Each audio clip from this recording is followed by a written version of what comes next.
여기까지 이렇게 데크를 까는데 지금 수고하고 또 오늘도 하루 종일 애쓰고 그러면서 지금 데크가 깔려고 하고 있습니다. 하여튼 저게 다 완성이 되고 난 다음에 이 교회 미래 희망인 우리 어린아이들이 행복하게 또 놀 수 있고 또 교회가 더 있고 싶은 그런 자리로 만들어지는데 아주 기여하게 될 수 있기를 바라겠습니다. 자, 오늘은 우리 기요한계시록 이 세 번째 교회를 한번 나가보도록 하겠습니다. 잠깐 복습을 하면 첫 번째 에베소 교회 이야기가 나왔죠, 그죠? 자, 한번 여러분들에게 물어보겠습니다. 이 에베소 교회의 첫 번째 그리스도에 대한 묘사는 어떻게 나오죠? 예수님은 어떤 모습이죠?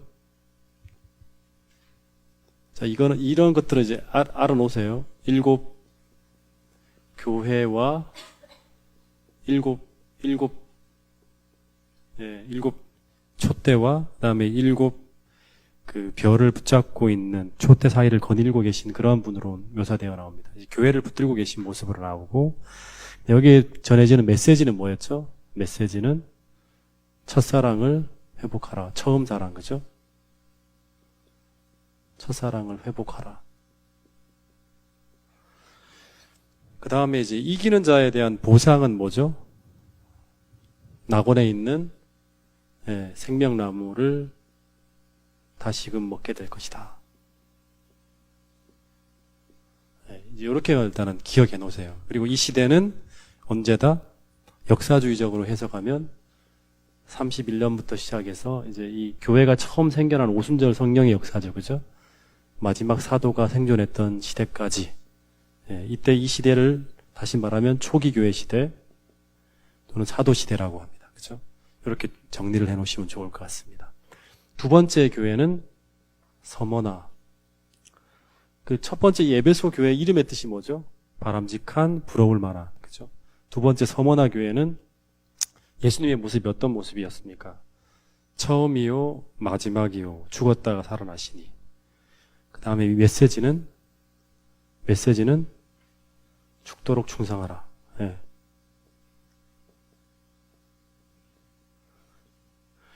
그 다음에 보상은, 이기는 자에 대한 보상은 둘째 사망의 해를 당하지 않게 하겠다.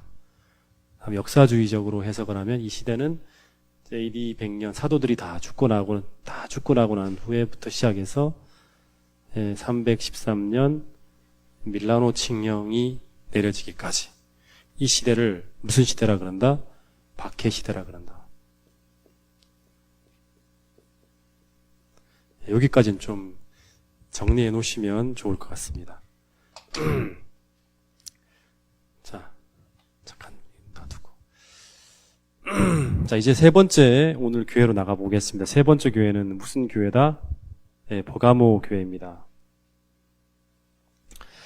이 버가모는 이제 서머나에서부터 시작해서 한 40마일 정도 떨어진 곳에 위치한 도시라 그럽니다. 원래는 과거에는 이 버가모 왕국이라는 다른 어떤 그런 이제 나라가 있었는데 이 버가모 왕국의 수도가 바로 버가모였어요. 그러다가 이제 로마에 의해서 딱 복속이 되면서 이 로마의 아시아주의 수도가 되는 게 이제 버가모 도시가 됩니다. 그래서 이 로마 제국의 아시아도의 도청 소세지가 이 버가모에 있고, 그리고 이 아시아를 감독하는 총독이 거주하고 있는 곳이 바로 버가모였어요.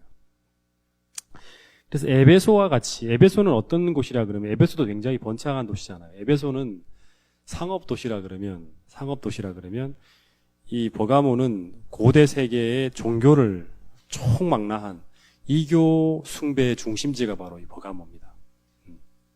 이렇게 이해하면 돼요. 버가모도 굉장히 번창하는 그런 도시였지만, 이제 에베소는 상업도시, 그다음에 이 버가모는 이제 행정 수도인 동시에 이교의 모든 신들이 집결하는 그러한 곳이 바로 이 버가모였습니다. 근데 이 버가모라는 뜻이 뭐냐 그러면, 이 버가모라는 뜻이 무슨 뜻이냐 그러면 성체, 높이 들린 성, 이런 의미입니다. 이게 이제 의미입니다. 부러워할 만한 에베소. 그 다음에 서머나는 모략. 그죠? 모략. 짓밟으면 짓밟을수록 향기가 나는 모략. 버가모는 높이 들린 성, 성체 뭐 이런 의미를 가지고 있습니다. 그래서 이 미리 좀 말하면 이 시대는 이제 배도하고 타락한 교회가 뭐처럼 높이 들린 성체처럼 서서히 세상으로부터 힘을 얻게 되는 시대가 바로 이 버가모 시대예요. 근데 이 교회의 최대의 어떤 시험은 뭐냐 그러면 서머나 교회하고 똑같아요. 황제 숭배. 이 교회의 모든 어떤 그런 이제 그 종교가 다 들어와 있으니까 그러면서 이 황제 숭배가 가장 큰 문제였어요. 이제 그래서 이제 그런 황제 숭배를 하면서 우상 숭배를 같이 하는 거거든요. 근데 이 버가모라는 도시에 가장 인기 있는 신이 있었어요. 이 신 때문에 모든 세상의 사람들이 이 신에게 숭배하기 위해서 몰려 들어와요. 그 신이 바로 뭐냐 그러면 지은이 알까? 이것까지? 아세클레오피스. 들어봤지? 아세클레오피스라는 신이에요. 이 신은 치유의 신이었어요. 치유의 신. 그래서 이 아세클레오피스 신은 이제 병을 치유하는 신이다 보니까 이 신을 숭배하는 이 신전, 아세클레오피스를 숭배하는 신전이 이 고대 세계에는 뭐가 되냐 그러면 병원 역할을 했다 그럽니다. 환자들은 다 이 신전에 몰려오는 거예요. 신전에.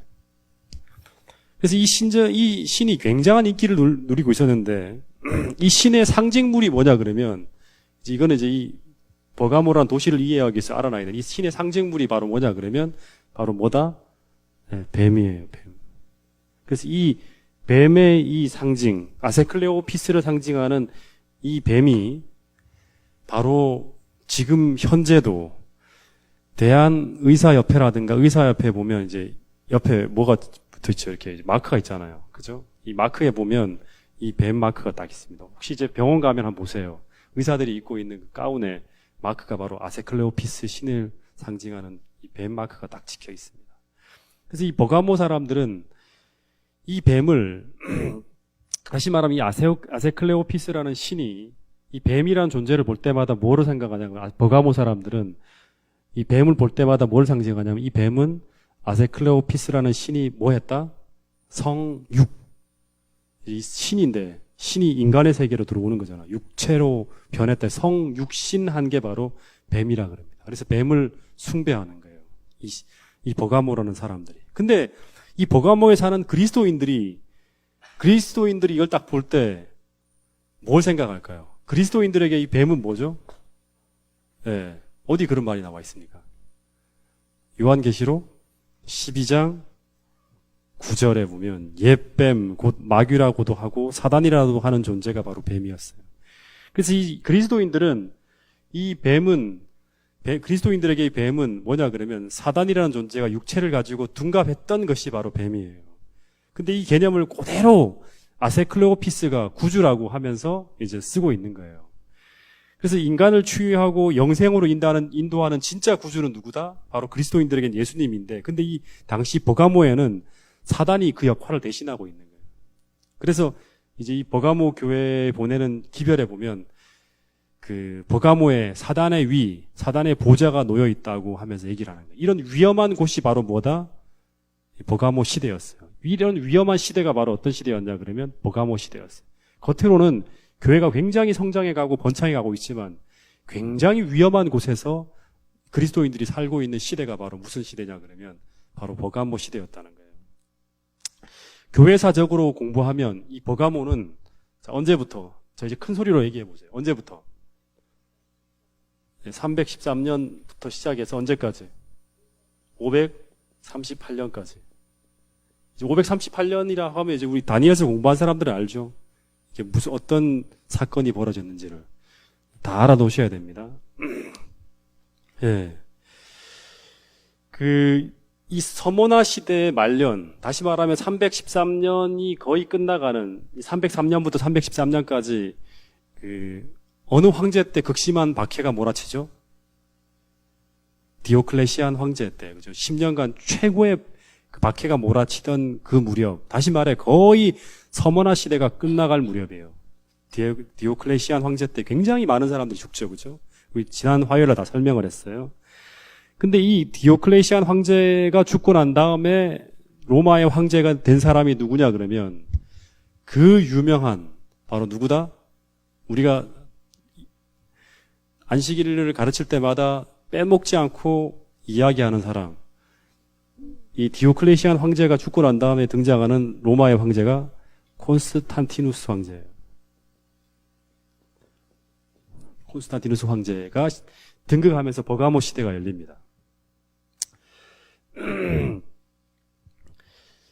근데 이 황제가 이제 이 설명하면 길어지니까 어떤 계기로 기독교인으로 개종하게 돼요. 어떤 전쟁을 치르면서.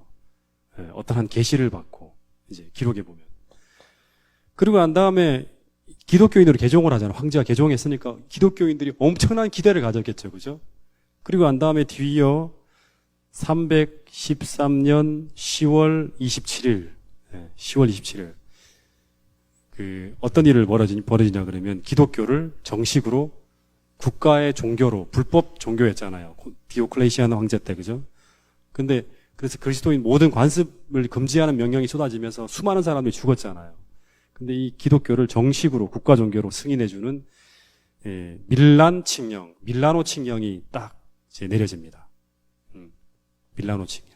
그러면서 기독교가 황제에 의해서 정식으로 국가에서 공인되어지는 거예요. 이때 아마 광복절처럼 기독교인들이 다 눈물을 흘리면서 만세 했을 거예요. 그죠? 와, 이제 드디어 이 로마의 정식 종교가 되었다고 하면서 이제는 기독교가 엄청나게 부흥할 것이다. 박해는 끝났다 하면서 막 굉장히 아마 기독교인들이 행복해 했을 거예요. 이 황제의 승인은 그야말로 엄청난 축복이었어요. 그래서 기독교인들에게 콘스탄티누스 황제는 어떤 사람이었을까? 당시 우리 지은이나 미래나 구일한 형제가 당시 시대의 그리스도인이었다면 이 콘스탄티누스 황제는 기독교인들에게 뭐다? 은인 중에 은인이었죠. 콘스탄티누스 황제란 말만 나오면 감사한 분 막 이렇게 했을 거예요. 근데 역사가들은 이 콘스탄티누스의 황제의 회심을 신앙적인 게 아니라 정치적이었다고 봅니다. 그리고 엘렌 화이트도 그런 말을 합니다. 언급을 해요. 엘렌 화이트. 이 사람의 회심은 정치적 회심이었다. 순수한 회심이 아니었다는 거예요. 왜냐하면 콘스탄티누스 황제는 알았어요. 뭘 알았냐 그러면 선제 때, 다시 말하면 디오클레시안 황제 때 아무리 기독교인들을 핍박한다 해도 기독교는 정복될 수 있는 종교가 아니라는 거예요. 왜냐 그러면 이들의 어떤 종교적인 어떤 그런 이 세력은 밟아도 계속 커지게 됐다는 거예요. 그래서 이 상황 속에 콘스탄티누스 황제가 정치적 결단을 내리는 거예요. 그러면서 기독교를 승인해 주는 거예요.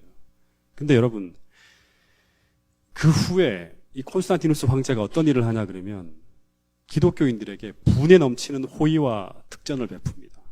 그래서 완전히 기독교인들의 마음을 완전 다 뺏어버려요. 심지어 당시 제가 기독교의 성직자였다 그러면 저는 이제 이 콘스탄티누스 황제가 성직자들에게 어떤 그 혜택을 주냐 그러면 병역 의무에서 제외, 그리고 시민의 의무가 면제됩니다. 그리고 세금까지 다 면제해줘요. 그리고 이전에 이 교회 신전에 쓰던 모든 건물들을, 많은 건물들을 교회당으로 다 내줍니다. 그리고 이전에 이 교회 제사장들에게 제공하던 국가 보조금과 하사금을 전부 다 교회와 성직자들에게 지급하게 돼요. 그러니까 성직자들이 전부 다 어떻게 될까요? 막 부자가 되는 거예요. 네. 그리고 막 어떤 법령까지 나오냐 그러면 313년, 14년, 15년에 막 터져 나오는 법령들이 어떤 법령이냐 그러면 유산을 교회에 바칠 수 있도록 법적으로 보장해요. 그러면서 이때 교회가 막대한 재산을 축적하게 됩니다. 어마어마한 어떤 그런 건물들이 지어지고 막 하여튼 기독교인이 완전 뭐 온갖 로마의 모든 어떤 특전들을 다 누리는 거예요. 여러분, 그러면서 교회가 어떻게 변해갈까요? 예. 지금 뭐 다 보잖아요. 이 여의도 순복음교회, 그 다음에 돈 많은 사랑의 교회, 막 어마어마하게 세상적으로 완전히 막 이 교회가 커지면서 어떻게 변해갈까요? 그렇죠. 예, 예. 지금 나올 건데 미리 질문해 주십니다. 와, 우리 박훈남 집사님 정말 예습을 철저하게 해오시는 것 같아요. 그러면서 교회가 막대한 재산을 축적하게 되면서 어떻게 되냐 그러면 교회가 재물을 둘러싼 온갖 부패와 부정의 온상이 되어버립니다. 그리고 이 특전으로 말미암아 사람들이 저마다 뭐가 되려고 그러냐면 성직자가 되려고 해요. 네. 그러면서 성직 매매가 이루어집니다. 그리고 성직의 질서가 무너지고 영성은 추락하는 거예요. 진짜 하나님의 소명을 가지고 사람들의 목회자가 되는 게 아니라 다 무엇 때문에? 돈 때문에 성직으로 들어오는 일들이 막 무너져. 그러면서 교회가 타락하게 되는 거예요. 심지어 어떤 일까지 있었냐 그러면 그 시대의 역사를 보니까 황제가 모든 그리스도인에게 어느 날 금 20전을 하사하고 침례복을 약속합니다. 화려한 어떤 침례복을. 그러면서 한때 로마에서 12,000명의 침례자가 나오기도 했다는 거예요. 다 돈을 보고 교회로 몰려오는 거예요. 그러면서 완전히 사람들의 환심을 산 후에 이 콘스탄티누스 황제가 어떤 짓을 하냐 그러면 우리 바쿠람 집사님이 얘기한 것처럼 313년 10월 27일은 뭐다? 밀라노 칙령이에요. 기독교를 정식으로 승인해주는 이때부터 버가모 시대가 열리는 거예요. 네.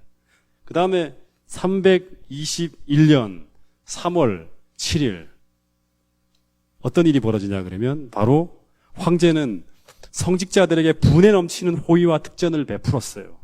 그리고 사람들이 콘스탄티누스 황제 만세하면서 저 사람이 해주는 건 뭐든지 다 해야 된다고 막 사람들에게 콘스탄티누스 황제를 막 사람들에게 이렇게 칭찬하고 막 이렇게 했겠죠.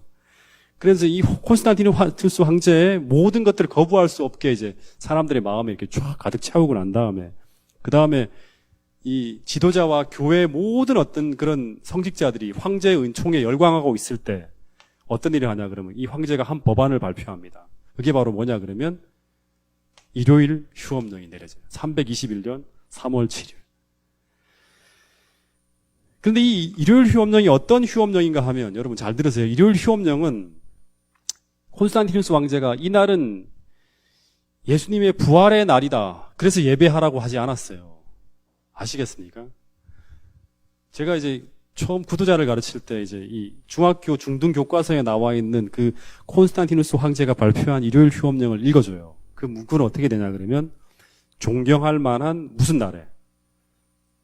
태양의 날에라고. 태양의 날에. 예수님의 부활의 날에 모든 로마에 있는 모든 사람들은 이 날을 휴업하라 하지 않고 뭐라 그러냐 그러면 원래 일요일 휴업령은 존경할 만한 태양의 날에 모든 사람들은 휴업하라고 하는 거예요. 다시 말하면 콘스탄티누스 황제는 진정한 그리스도인으로 개종한 것이 아니라는 거예요. 알겠습니다. 여전히 그는 뭐예요? 태양신을 숭배하는 사람이었어요. 안식일이 아니라 주일이 아니라 예수님의 부활의 날이 아니라 태양의 날 로마에 있는 모든 사람들이 이 날에 휴업을 하라고 이제 법안을 내는 거예요. 이 안을 놓고 교회는 이제 무슨 회의가 열립니까? 라우디기아 종교회의가 열리죠. 언제? 324년. 네. 종교회의가 열립니다. 이 제안을 놓고 교회는 어떻게 합니까? 거부할 수 있을까요? 없을까요? 이미 모든 성직자들과 모든 종교인들이 다 콘스탄티누스 황제를 바라보고 다 거기에 매수되어 있는 거예요. 그 권력에 취하고 거기 주는 어떤 그런 이 세상의 모든 맛에 이렇게 길들여져 있는 거예요. 금력, 금맛을 봤죠. 돈맛을 보고 다 이리 보고 난 다음에 다 거기에 매수되어 있는 거예요. 그러니까 이 제안을 거부하지 못하고 어떻게 되냐면 받아들입니다. 왜냐하면 교회 지도자들은 이제 버가모 교회의 이제 큰 문제 중에 하나가 뭐냐 그러면 발람의 교훈을 따르는 자들이라는 말이 나옵니다. 발람의 교훈은 바로 뭐냐 그러면 발람처럼 콘스탄티누스 황제의 황금과 재물에 매수되어서 지도자들이 다 어떻게 된 거예요? 다 부패해진 거예요. 백성들을 올바른 길로 인도할 수 있는 지도자가 없어요, 교회에. 그러면서 교회는 어느 길을 걸어간다? 배도의 길을 따라가는 거예요. 여러분, 이 역사는 항상 반복됩니다. 네, 반복되는 거예요.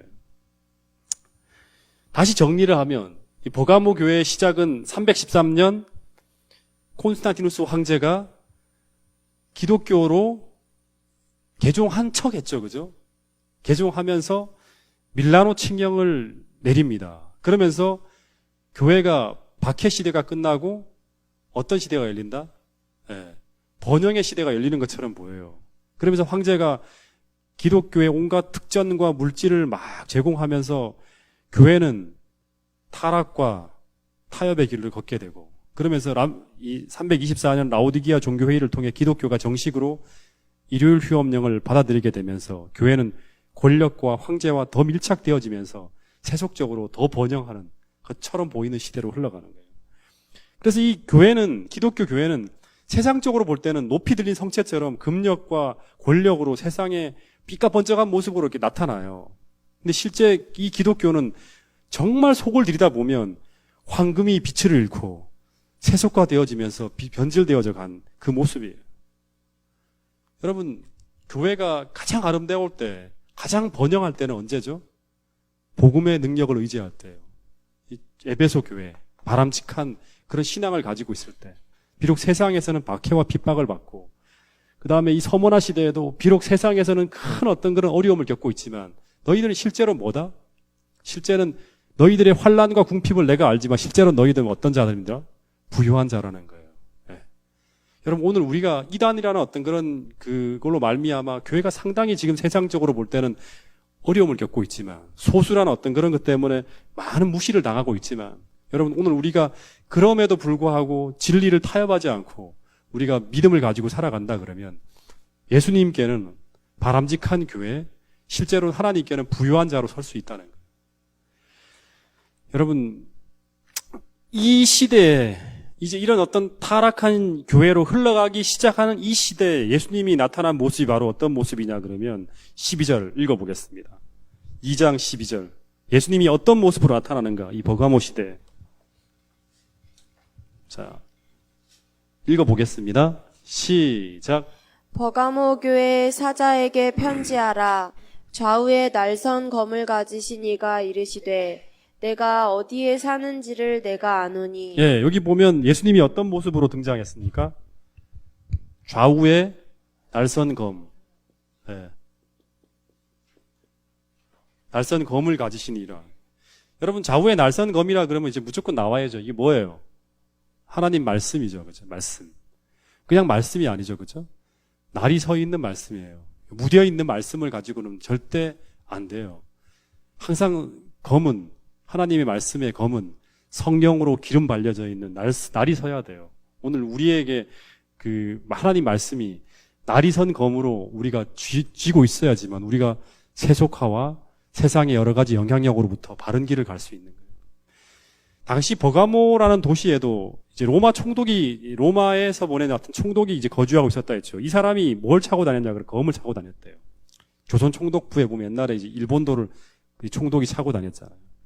그래서 이 버가모 교회, 버가모라는 도시의 그 총독은 이제 어떻게 하냐면 현장에서도 칼을 차고 다니면서 말을 듣지 않는 사람, 이런 사람들을 바로 사형에 처할 수 있는 권한이 있었다 그럽니다. 근데 예수님이 이 버가모 교회에 보낸 기별이 바로 뭐냐 그러면 이런 이제 배경을 알고 있기 때문에 부활하신 그리스도께서 좌우에 날선검이 있다는 것을 잊지 말라는 어떤 말을 하는 거예요. 그리고 하나님 말씀은 좌우의 어떤 검보다도 예리하다고 얘기를 해요. 여러분, 이 말을 어떻게 생각하면 되냐 그러면 지금까지 설명을 쭉 들어보면 이 버가모 교회는 세속의 타협에 있잖아요. 그죠? 그리고 깊이 빠져 있어요. 근데 이 교회가 회개하지 않으면 어디로 가냐 그러면 그 다음에 더 무서운 시대, 어떤 교회로 가죠? 두아디라 교회 시대, 중세 암흑기로 흘러갈 수 있는 위험에 빠져 있어요. 아직까지는 연애 상태지만 이제 완전히 배도한 시대로 들어가는 게 두아디라 시대거든요. 근데 이때 예수님이 뭐라 그러냐 그러면 너희들이 지금 이 세속과 타협하고 금력에 무릎 꿇고 가고 있지만 이 기독교의 흐름을 바꾸어서 세상을 이길 수 있는 힘은 오직 어디에 있다? 좌우에 날선 검, 하나님 말씀밖에 없다는 거예요. 너희들이 하나님 말씀으로 다시금 너희들 자신을 조명하고 신앙을 돌이킬 수 있는 능력은 어디에서 오냐 그러면 하나님 말씀이 날이 서서 너희들의 양심을 다시 한번 찔러 쪼갤 수 있어야 한다는 거예요. 예. 그래야지만 돌이킬 수 있다는 거예요. 여러분, 다시 말하면 우리가 세속에 타협하고 금력에 무릎을 꿇고 정말 이 흐름을 돌이키지 못해요. 알면서도 끌려가는 거예요, 우리가. 당시 지도자들이 끌려갔잖아요. 전부 다. 그죠? 뭐가 뭔지 알면서도 불과 몇 년 전까지만 하더라도 이 신앙을 위해서 목숨을 다 내놓는 그런 시대를 살아가고 있는 지도자들이 순식간에 다 어떻게 됐냐 그러면 이 로마의 황제의 명령이 무엇인지 알지만 거기서 다 무릎을 꿇어버려요. 근데 이 흐름을 바꿀 수 있는, 세상을 이길 수 있는 힘은 오직 어디에밖에 없다? 하나님 말씀밖에 없다는 사실을 기억하게 되기를 간절히 바라겠습니다. 다른 어떤 걸로도 돌이킬 수 없어요, 우리는. 오직 하나님 말씀에 다시금 무릎 꿇고 성령의 기름으로 우리가 이 말씀의 날을 세워야지만 오늘 우리가 이 세상의 흐름에 따라가는 것이 아니라 세상을 이길 수 있는 힘을 얻을 수 있다는 거예요. 이 13절에 보면, 자, 13절을 읽어보겠습니다. 이 한 사람을 예수님이 소개하고 있어요. 어떤 사람인지. 이 시대 모든 사람들이 아는 사람이에요. 시작. 내가 어디에 사는지를 내가 아노니 거기는 사탄의 권좌가 있는 데라. 내가 내 이름을 굳게 잡아서 내 충성된 증인 안디바가 너희 가운데 곧 사단이 사는 곳에서 죽임을 당할 때에도 나를 믿는 믿음을 저버리지 아니하였도다. 그러나 자, 여기 보면 이 안디바라는 사람이 나오죠. 이 안디바가 누군지는 몰라요. 이제 기록에 보면. 근데 헬라의 흔한 이름이 바로 이 안디바라 그럽니다. 오늘날로 말하면 뭐 철수, 영숙이 뭐 이렇게 이런 이름이었겠죠. 그렇죠? 근데 이 사람이 이제 이 기록에 보면 순교를 당하면서도 예수님에 대한 충성을 다한 그런 그리스도인이었다는 거예요. 이 제목이 뭐였을까요? 그냥 우리가 황제 숭배를 거절했겠다 하는 걸 알 수 있어요. 근데 전승에 의하면 이 사람은 이제 황소 구리 재단에 태워 죽임을 당했다 그럽니다. 그러니까 당시 사람들은 안디바가 누군지를 그 시대 사람들은 다 아는가 봐요. 근데 예수님이 이 안디바를 뭐라 그랬습니까? 내 충성된, 이 중요한 말이다. 증인이란 말을, 증인. 충성된 증인이라 그럽니다. 이 말이 굉장히 의미심장한 말이에요. 여러분, 이 충성된 증인이라는 표현이 어디에 등장하죠? 충성된 증인. 지금 배웠잖아요. 2장까지 보면서 이 충성된 증인이란 말을 쓴 이 호칭을 사용한 적이 있어요. 누구에게다가 이 충성된 증인이라는 호칭을 사용했습니까? 누구에게? 예? 서모나 교회 말고. 네? 에베소 교회도 말고요. 계시록 1장 5절에 보면 누구에게 썼죠? 이 충성된 증인. 충성된 증인으로 죽은 자 가운데서 살아나시니. 예수님에게 썼죠. 충성된 증인. 그러니까 이 표현은 요한계시록에 예수님 자신을 표현하는 칭호예요. 근데 여기 이 충성된 증인이라는 말을 쓰는데 이 증인이라는 말이 헬라어로는 마르티스라는 말을 쓰는데 이 마르티스라는 말은 증인이라는 말뿐 아니라 뭐도 같이 쓰이냐면 이 마르티스라는 말은 증인이라는 말뿐 아니라 우리가 설교할 때 많이 들었을 거예요. 순교자라도 마르티스라는 말을 씁니다. 순교자. 증인이란 말이 헬라어로 마르티스인데 이 말은 증인 혹은 순교자라는 말을 같이 써요. 마터. 여러분, 예수님이 하나님 아버지를 충성되이 증거했죠. 그런 다음에 어떻게 해야 되셨죠? 십자가에 달려서 순교하셨어요. 그래서 이 초기 교회에서 이 헬라어로 당시 사람들은 증인이라 그러면 뭐다? 순교자다. 이 두 가지 의미를 다 같이 담고 있어요. 당시 사람들은 그리스도의 증인이 되려 그러면 순교자가 돼야 돼요. 죽어야 돼요. 다 죽는 거예요, 전부 다. 12 사도들이 다 그리스도의 참된 증인이었는데 다 죽었죠, 전부 다. 다 순교했어요. 여러분, 오늘 우리도 예수님의 증인입니까? 네. 이 그리스도를 증거하기 위해서 마지막 때 새 천사의 기별을 들고 나갈 사람들이잖아요. 그죠?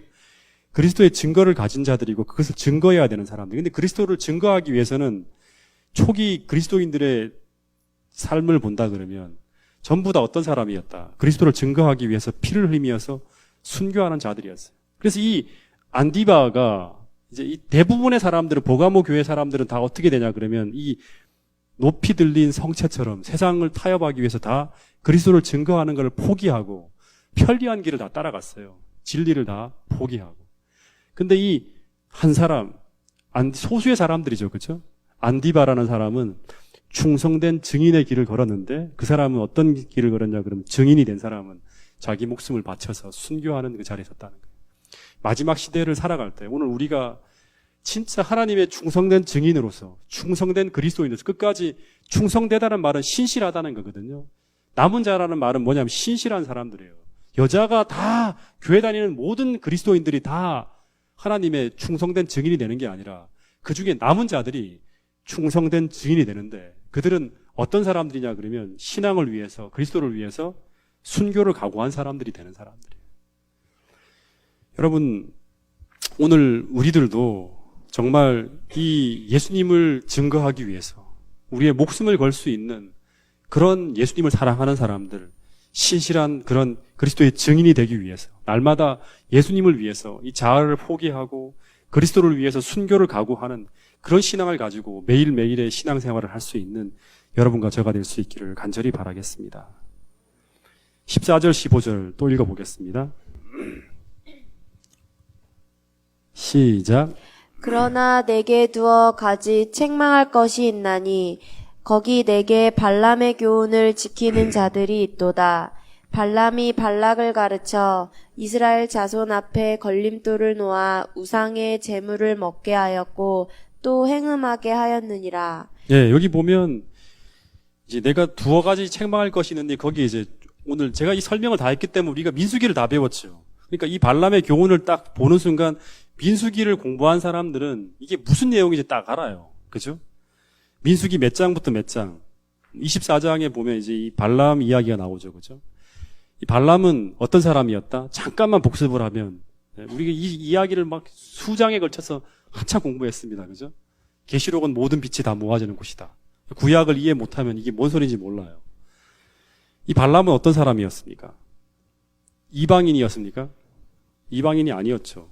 메소포타미아에서 아주 이름난 훌륭한 여호와의 선지자였다는 거죠. 다시 말하면 서모나 교회에서도 신앙을 지킨 굉장히 훌륭한 어떤 사람들이었어요. 근데 이 선지자가 왜 타락했습니까? 네, 돈과 물질을 탐하다가 이제 복채를 탐하고 있었는데 그런 마음을 정복하고 있었는데 인기를 막 끌다 보니까 근데 이 선지자가 어느 날 발락이 이게 먼저는 돈과 물질을 탐하는 마음이 마음에 가득하다 보니까 사단이 그걸 알고 그 다음에 어떻게 보내죠? 발람의 사신들을 보내죠. 발락에. 그래서 이 발락에 주는 재물에 어떻게 됩니까? 매수되어집니다. 네. 매수되어져. 여호와의 선지자가 재물에 매수되어집니다. 그러면서 부패하게 되고 그런 다음에 이 발람은 선지자잖아요. 지도자입니다. 지도자. 하나님의 뜻을 백성에게 전달하는 지도자인데 부패하게 되니까 그 다음 이스라엘 백성들을 어떻게 합니까? 그릇된 길로 인도합니다. 네, 그릇된 길로. 선지자가 말하는데 선지자가 이렇게 해도 된대 하면서 따라가는 거예요. 그러면서 어떤 일이 벌어집니까? 이스라엘 백성들이 행음하게 되고 다 타락하는 거 전부 다. 그러면서 파멸로 이끌었던 이야기예요. 네. 선지자가 타락해서 그 다음 그 백성을 멸망으로 인도한 거예요. 이 발람의 교훈을 시대적으로 적용하면 우선 선지자가 타락했듯이 그 시대적으로 교회 내에 부패한 지도자들이 타락해서 그래서 황제와 국가가 주는 재물과 호의에 매수되어지고 그 다음에는 어떻게 됩니까? 신앙을 잃고 백성들을 그릇되이 인도해서 파멸시키는 거예요. 이 라오디게아 종교회의 이 모든 것들이 다 뭐냐 그러면 지도자들의 결정이죠. 여러분 이 교회가 여러분 이게 굉장히 중요한 사이클이에요. 교회가 에베소 시대와 서모나 시대에는 어떤 일이 있었습니까? 교회가 박해를 받을 때예요. 다시 말하면 세상적으로 굉장히 어려운 길을 걷고 있을 때 오늘 우리가 고난의 어떤 와정 속에 우리가 있다는 자체가 곧 이 하나님의 은총을 잃어버린 그런 시간이 아니라 내가 어떤 여러 가지 고난 속에 있다 그러면 박해를 받을 때에는 신앙의 순결을 지킬 수 있는 그런 형편이었어요. 오히려 신앙생활하기에 더 좋은 때가 바로 이런 시기였다는 거예요. 서모나 교회와 에베소 시대에는 박해를 받을 때에는 신앙의 순결을 지켰어요, 교회가. 그러나 교회가 세상과 연합하여 타협하기 시작할 때 다시 말하면 높이 들린 성체처럼 막 세상에서 칭찬을 받고 인기 있는 그런 시절로 들어갈 때 그때 그리스도인들은 타락해서 신앙의 빛을 잃고 배도의 길을 걸었다는 사실이에요. 다시 말하면 타락의 길을 걸었다는 거예요. 여러분 오늘 이 발람의 교훈이 무엇인지를 생각을 해야 돼요. 자신의 마음에 맞는 진리를 순종하려니까 뭐예요? 불편하죠. 진리를 따라갈 때는 불편한데 내게 마음에 맞는 거짓 교리가 딱 던져질 때 우리는 그걸 쉽게 받아들일 수 있어요. 이게 바로 뭐냐? 발람의 교훈을 따라가는 거예요. 성서적인 교훈이 아니라 내 마음의 편한 길을 받아들이는 것. 세속과 타협하는 일. 세상과 교회를 겸하여 섬기려고 하는 일. 이 버가모 교회도 여전히 교회잖아요. 그죠? 세상과 하나님을 겸하여 섬기는 거예요. 다 편한 길이에요. 그죠? 이게 전부 다 뭐예요? 발람의 교훈을 따라가는 거예요. 네. 이 길의 끝은 하나님과 관계없는 신앙으로 살아가는 거예요. 여러분, 그래서 16절에 보면 뭐라 그럽니까? 자, 읽어보겠습니다. 16절. 시작. 그러므로 회개하라. 그리하지 아니하면 내가 내게 속히 가서 내 입의 검으로 그들과 싸우리라. 그 다음에 귀 있는 자는 성령이 교회들에게 하시는 말씀을 들을지어다. 이기는 그에게는 내가 감추었던 만나를 주고 또 흰 돌을 줄 터인데 그 돌 위에 새 이름을 기록한 것이 있나니 받는 자 밖에는 그 이름을 알 사람이 없느니라. 여기 보면 예수님께서 회개하라. 그리하지 아니하면 내게 속히 임하여 내 입의 검으로 그들과 싸우리라. 이제 이 싸우는 것은 계시록 19장 이야기예요. 새들의 잔치에 보면. 예수님께서 내 입의 검으로 그들과 싸우겠다는 것은 이 세상과 타협하는 것은 그 동기와 목적이 그것이 아니라 할지라도 결과적으로는 그것은 그리스도를 대적하여 싸우는 거예요. 아시겠습니까?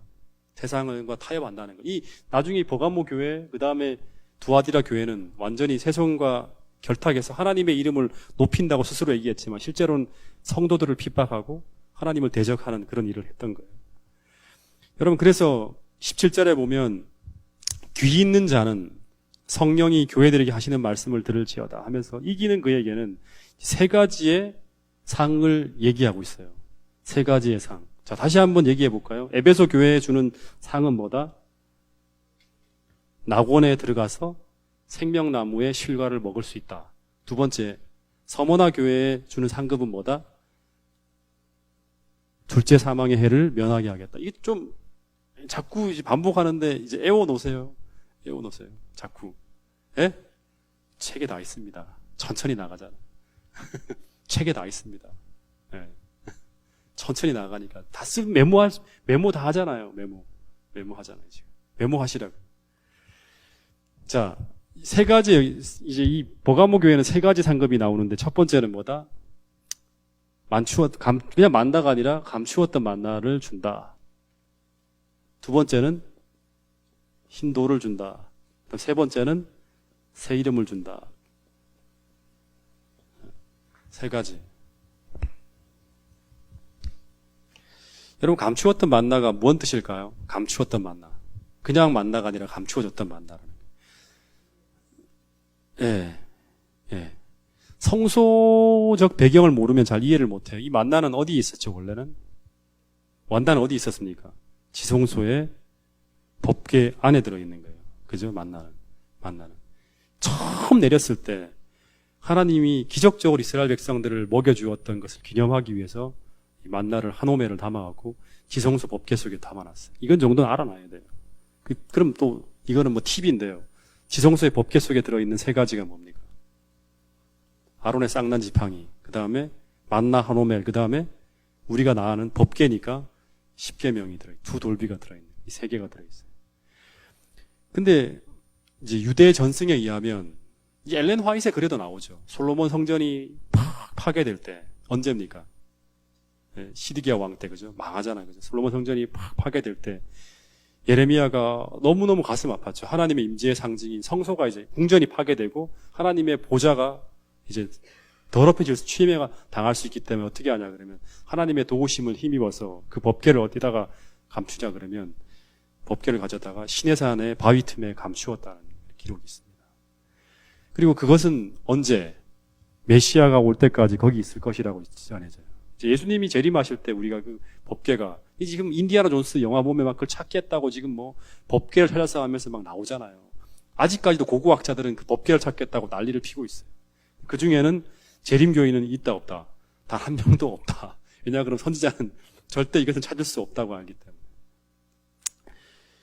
그런데 그때 다시 말하면 메시아 왕국이 도래할 때 그 양식으로 복원되어질 것이라고 이제 전승은 이야기하고 있어요. 유대인들은 그것을 믿고 있어요. 근데 이 감추었던 만나를 다시 먹게 된다는 말은 뭐예요? 이 사람들은 다시 말하면 신실하게 그리스도에게 충성된 그러한 신앙을 가지고 살아가는 사람들은 우상 숭배에 바쳐진 음식을 거부하는 사람들이죠. 원래는 안디바 같은 사람들은 우상 숭배에 이 버가모 교회 상황으로 비춰본다 그러면 끝까지 충성하면서 우상 숭배에 바쳐진 음식을 거부하는 사람들은 뭐냐 그러면 역사주의적으로 생각을 하면 뭐죠?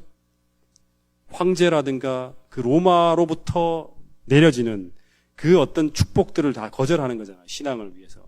그런 사람들은 결국 뭘 먹는다?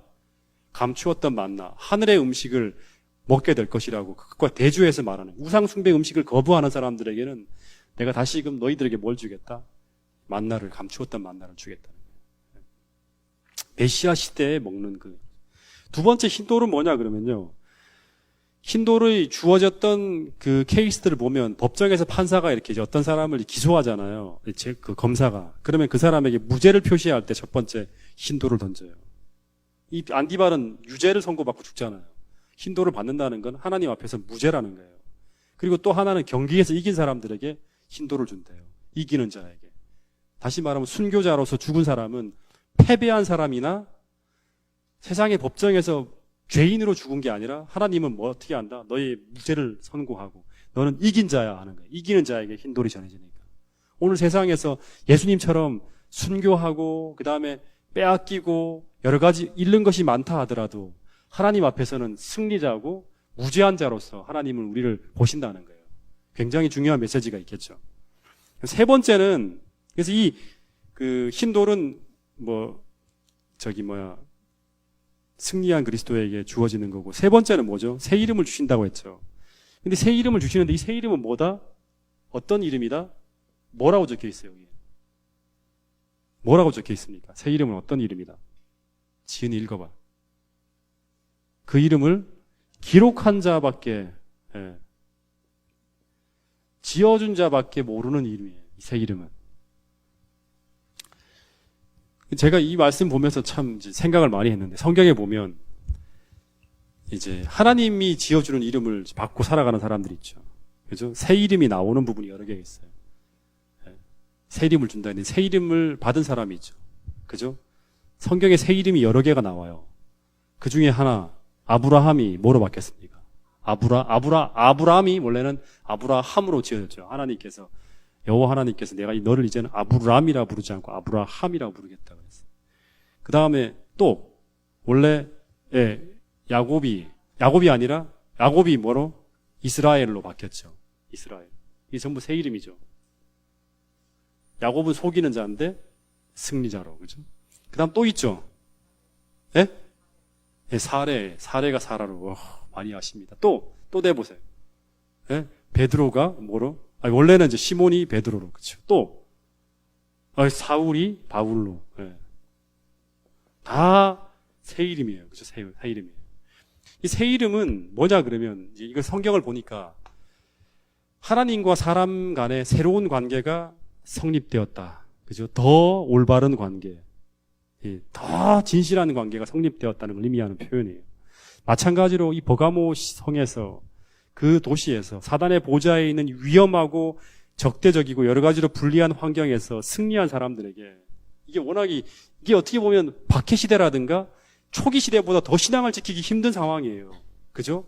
겉으로 볼 때는 편안한 것처럼 보이지만 이 유혹이 사단의 위가 있는 것처럼 위험한 곳이라고 할 만큼 이거를 거부한다는 건 목숨을 거는 것보다 더 어려운 어떤 상황에 빠져 있는 거예요.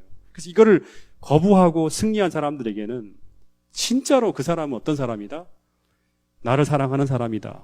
다시 말하면 하나님이 그 사람의 마음을 안다는 거예요. 그래서 예수님과 그 사람밖에는 누구도 알지 못하는 그 경험을 노래하는 친밀한 애칭을 주시겠다고 약속하는 거예요. 청년들한테 이 예화를 했는지 모르겠어요. 옛날에 정조시대에 보면 규장각에서 일하는 한 관리가 있었는데 이 관리의 직책이 뭐냐면 대교였어요. 요즘으로 말하면 우리 김문수 집사님이 하고 계신 그 사사 정도의 어떤 책을 관리하는 사서 역할을 좀 하는 사람이었어요. 근데 이 정조가 이 이대교라는 사람을 얼마나 사랑했는가 하면 이 국가를 경영하는 여러 가지 필요한 것이 있으면 이 사람이 굉장히 정직하고 신실하고 정조가 믿을 수 있는 그런 관리였어요. 그래서 이 사람에게 자기 속마음을 다 펴놓고 내가 이런 어떤 비전과 꿈을 가지고 있다고 다 얘기하는 거예요. 그래서 이 사람의 직책이 대교였는데요. 이 대교라 부르지 않고 이 정조가 특별하게 부르는 이름을 가지고 이 사람을 불렀어요. 그러면 이 사람이 들을 때 어때요? 보통은 이대교라 불러야 되는데 대교라 부르지 않고 뭐라고 부르니까 이 사람이 너무너무 정조를 친밀하게 느끼고 항상 교제했다는 그런 이야기가 나옵니다. 여러분, 예수님과 나 사이에서만 부르는 애칭이 생긴다. 지은이라고 부르지 않고 예수님이 지은이를 부르는 특별한 이름이 있다. 생각만 해도 가슴 떨리지 않습니까? 예수님이 그분만이 나를 불러주는 그 이름이 있어요. 뭔가 메시지가 담겨있는 그 이름이 있다는 거예요. 공식적인 칭호인 고재훈이라고 부르지 않고 고목사라고 부르지 않고 예수님만이 저를 부를 때 부르시는 그 호칭이 있다면 얼마나 좋을까 하는 생각이 드는 거예요. 여러분, 이 말은 다시 말하면 우리가 이 세상과의 선택의 싸움에서 금력과 그다음 여러 가지 어떤 그런 많은 세상의 것들을 예수님을 사랑하기 때문에 포기하면서 그리스도를 선택하며 늘 순결한 신앙 양심을 더럽히지 않고 살아가고 날마다 승리하면 예수님과 우리 사이는 정말 어느 누구보다도 가까운 그러한 친밀한 사이로 우리가 나갈 수 있다는 거예요. 여러분, 이 그리스도인은 제대가 없는 전쟁터에서 우리가 살아가고 있다는 거. 그죠? 에베소 시대, 서모나 시대, 버가모 시대 다 전쟁터잖아요. 그죠? 이 시대에서 우리가 날마다 이기는 사람. 오늘 예수님이 우리에게 던져주는 이런 축복들을 생각하면서 이기는 사람. 그리고 그리스도가 우리에게 주시는 그 방법들을 가지고 이기는 사람. 이기는 사람이 되어서 오늘 예수님께서 이기는 자에게 주신